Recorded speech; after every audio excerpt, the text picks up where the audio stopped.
Oi, tudo bem? Começamos agora o Conversando Evangelho.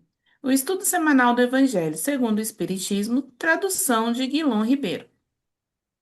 O estudo de hoje é o número 25, capítulo 16. Não se pode servir a Deus e a Mamon.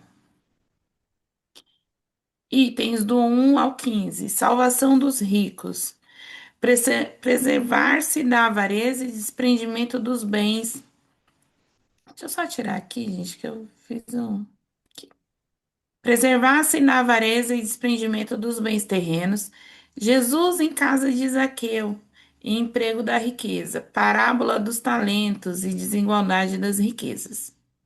Em nome da Casa Virtual Luz Espírita Cavilha, agradecemos a presença da Ana e da Michele e convidamos nossa amiga Ana para fazer nossa prece inicial. Vamos levantar nossos olhos para Deus, então, pedindo licença para iniciar nosso estudo de hoje. Vamos convidar Jesus, como sempre, para ocupar o local de honra da nossa mesa.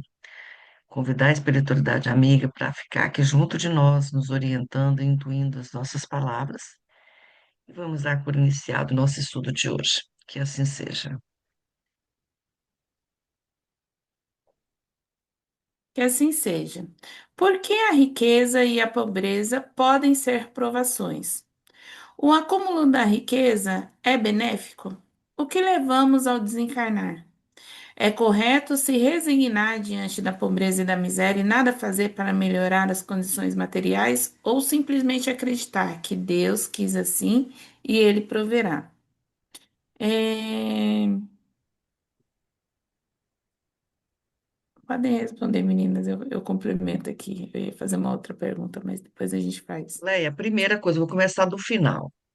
Não é Uhum, correto você se resignar com a pobreza.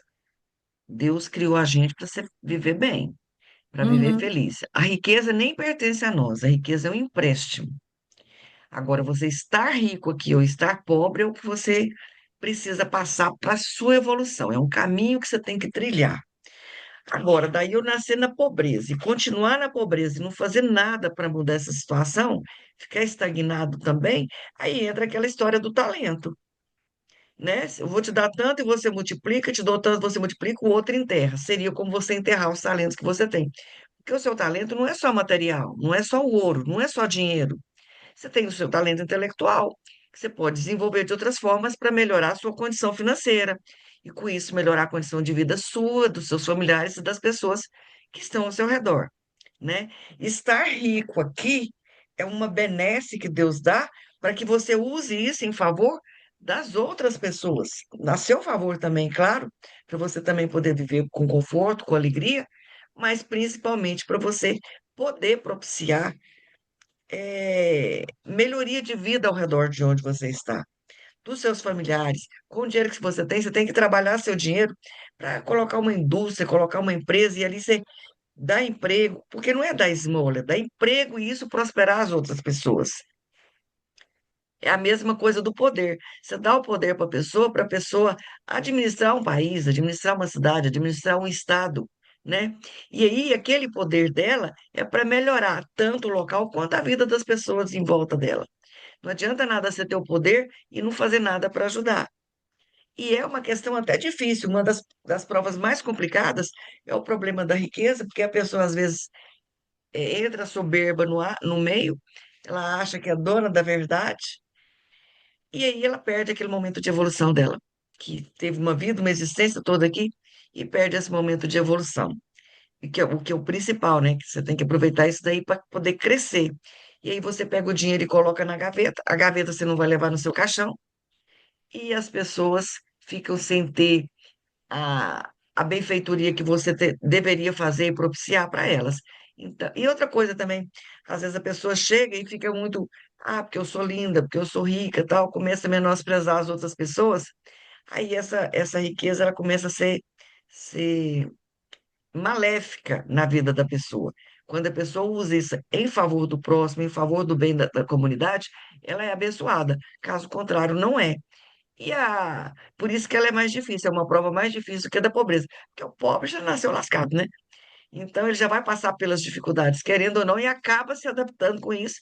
E devagarinho, se ele tiver sabedoria, ele vai adquirindo maneiras de viver melhor. E assim segue. Gente, eu já falei demais, né? Vou deixar Gente, vocês eu continuarem. vou falar de Zaqueu, né? Vou falar de Zaqueu. Fala. Então, o Zaqueu, ele era um cobrador de impostos, né? Era um homem muito rico e muito mal visto aí pela sociedade. Então, quando Jesus chega na cidade de Jericó, ele vai atravessar a cidade ali no meio da multidão, então não tinha área VIP, né? Que era uma coisa muito interessante sobre Jesus. Não tinha área VIP, era todo mundo, cada um por si, Deus para todos. E aí, Zaqueu, ele faz o quê? Ele sobe em cima de uma figueira porque ele quer ver Jesus. E aí, Jesus vai passando pela cidade, ele chega na figueira e fala: Zaqueu, desce, porque eu preciso pousar na sua casa. E aí, Zaqueu fica assustado e ele desce, né? E o povo começa a murmurar, porque na verdade, o povo tinha Zaqueu como um grande pecador, um acumulador de riquezas.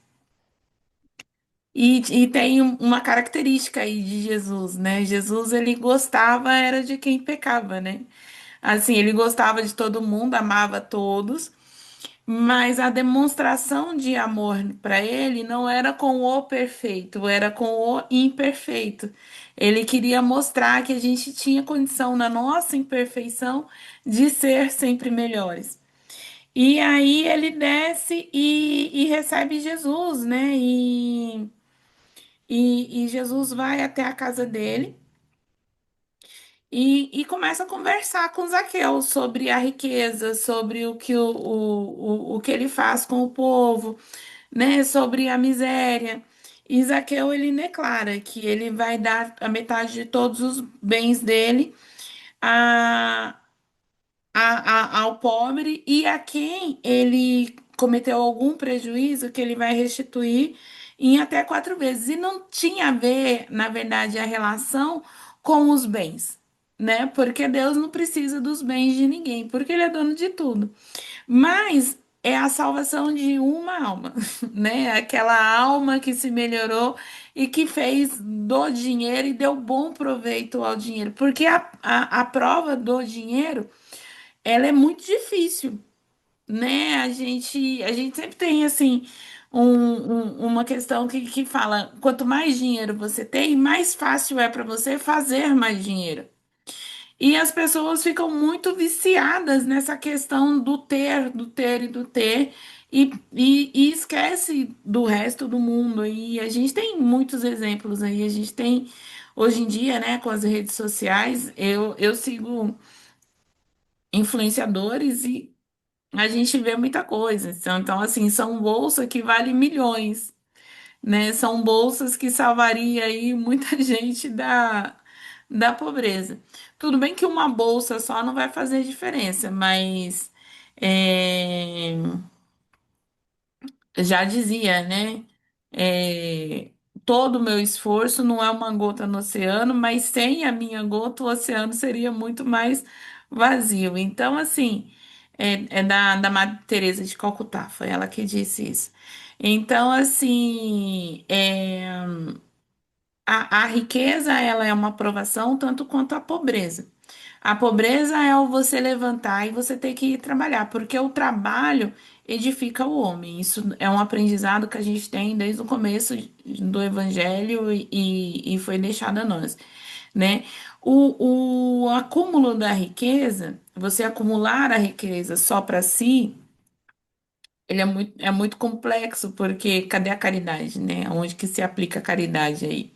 Você ter um acúmulo de riqueza para você. E quando você desencarna, quando você chega lá do outro lado, ninguém quer saber o que você teve. As pessoas querem saber o que você fez na vida terrena que você esteve aqui. Então, assim, é, a riqueza, ela é uma prova talvez maior que a pobreza, porque você acaba sendo idolatrado, né? Então, você tem aquele pessoal de muito dinheiro e você acaba indo para um trono, né? E você passa a vida toda lá. E você às vezes só acorda disso quando você chega na espiritualidade. E na espiritualidade não tem trono. Na espiritualidade é o que você fez. E aí você é aquele tombo muito, muito, muito, muito grande, né? E a pobreza, geralmente, assim, a gente fica um pouco revoltada, né? Com a pobreza, com a miséria. Uma vontade de ganhar num joguinho, né, Mi? Para ver se a gente melhora aí a condição, mas a pobreza a gente vai subindo ali. Tem uma coisa na pobreza que a gente vê, morador de rua, por exemplo. Às vezes você entrega duas marmitas para o morador de rua, ele guarda para o amigo que vai chegar. Ele não tem nada, mas ele não precisa de duas marmitas, ele só precisa de uma, o amigo que vai precisar da outra. Então a gente vê muita nobreza aí no extremo da pobreza, né? Na riqueza a gente também vê, viu, gente? É que a riqueza, no geral, quem faz, faz escondido, né? A gente tem muitos exemplos aí de quando a pessoa morre, você descobre várias instituições, várias doações e muita, né? Quem faz, faz escondido. E no geral, hoje, assim, o que a gente tem visto é muita ostentação, né? São armários cheios de bolsas, sapatos, e eu não vou julgar, porque eu não sei se eu estivesse lá, se eu também não ia ter uma bolsa dessa, é muito difícil.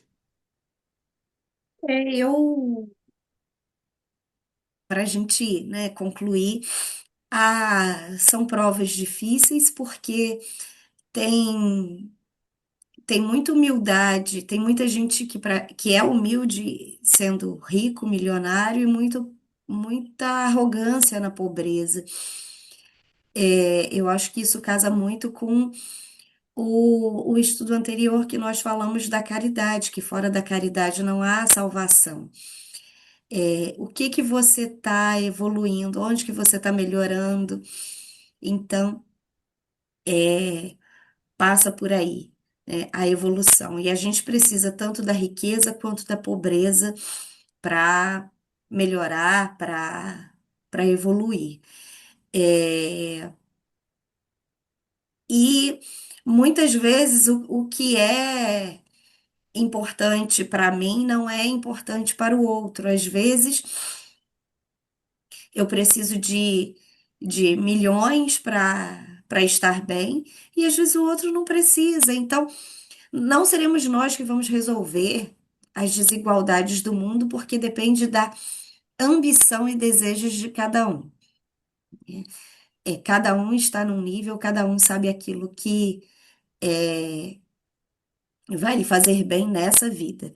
O importante é praticarmos o bem e entendermos que caixão realmente não tem gaveta, e o que nós vamos levar é aquilo que nós somos, aquilo que nós aprendemos e fazemos por nós e pelo nosso próximo.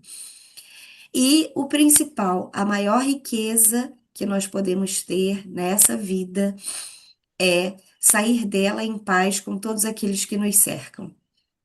Isso é o principal, né? Independente do que temos ou não na conta bancária. É isso, meninas. É isso.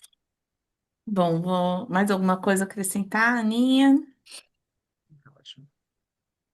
Então, obrigada pela colaboração de todas. Vou pedir para nossa amiga Michele fazer nossa prece de encerramento. É a Ana. Não, sou Ah, eu? é você, Mi. Sou A Ana eu? fez a Ah, então tá, abertura. desculpa. Deus, nosso Pai, Jesus, Mestre amado, agradecemos pelo estudo de hoje, por esse aprendizado. Pedimos que a espiritualidade amiga nos auxilie em nossa jornada, nos lembrando das nossas riquezas nessa terra, do quão o seu evangelho nos engrandece, nos enriquece na nossa evolução. Que possamos a cada dia melhorar e lembrar de tudo isso. Lembrar que a caridade nos ajuda a crescer e evoluir, e que o que nos falta é um degrauzinho para a nossa evolução, para estar mais perto de ti. É isso que pedimos e agradecemos, que assim seja. E assim seja. Tenham todos uma boa semana e até o próximo estudo. Fiquem com Deus.